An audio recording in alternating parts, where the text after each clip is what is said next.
do is we'll try and sort of tabulate and graphically represent it.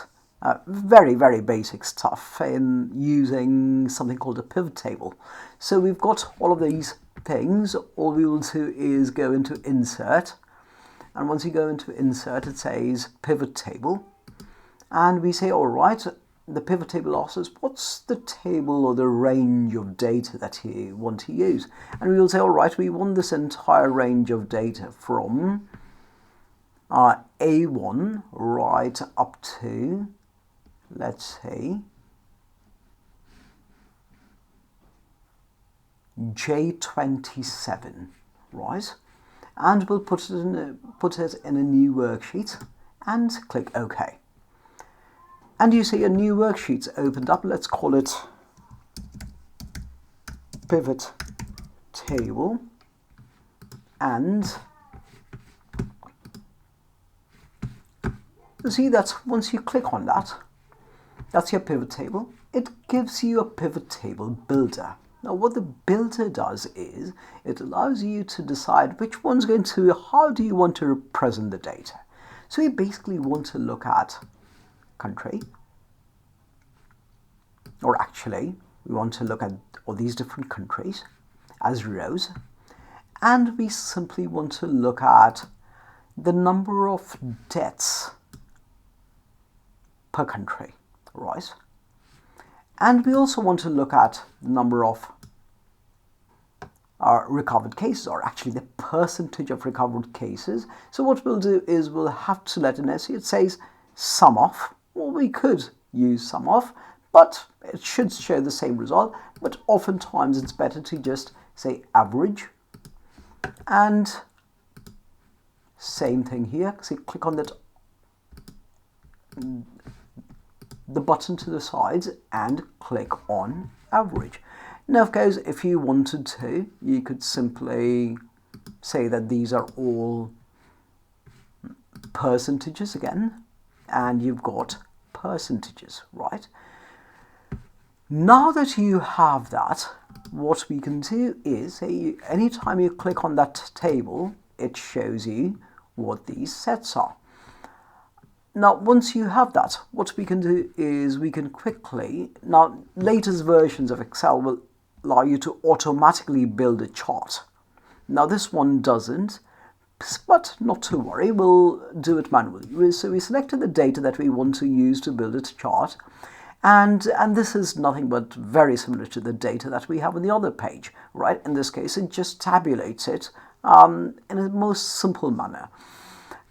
And what we will do is we will say, go back to insert, and they're saying recommended chart. Say sometimes it will come up with a series of recommended, but let's look at some stacked columns.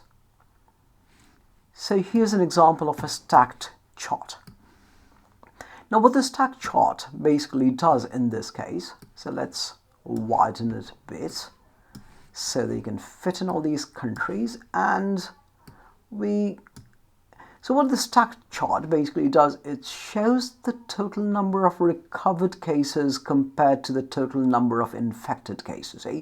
So you see the blue and this very interesting rust-colored piece.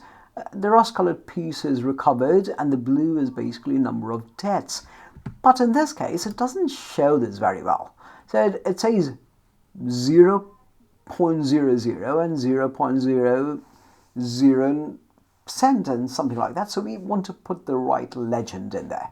So what we'll do is right click on it, and we will say select data. And in this case, it says for some reason this series has been a bit garbled. So we will put in the right name for it. So for the first one, we know that that's the death rate. So we will make sure that we put the name right out here. And then the next one, say, changed it to average deaths. And then the next one is recovery rate. So we'll replace that and put in average recovered.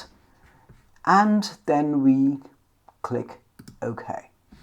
And you immediately see that, see, blue is average deaths, and then the orange rust colored bit, the reddish colored bit, is average recovered. And we can just change the chart title to, let's say, coronavirus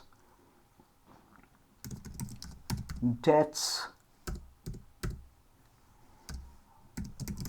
and recoveries around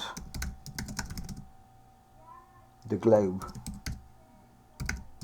and then might as well mark that this is March 12th, 2020, and voila, you have it. And that's one way. Now, of course, if you wanted to change the chart type, you could change the chart type from column if you wanted to show it with a stack line with markers. You can show it as a stack line with markers. You can just right click on it, and you can similarly, if you wanted to show a scatter with a smoothing effect.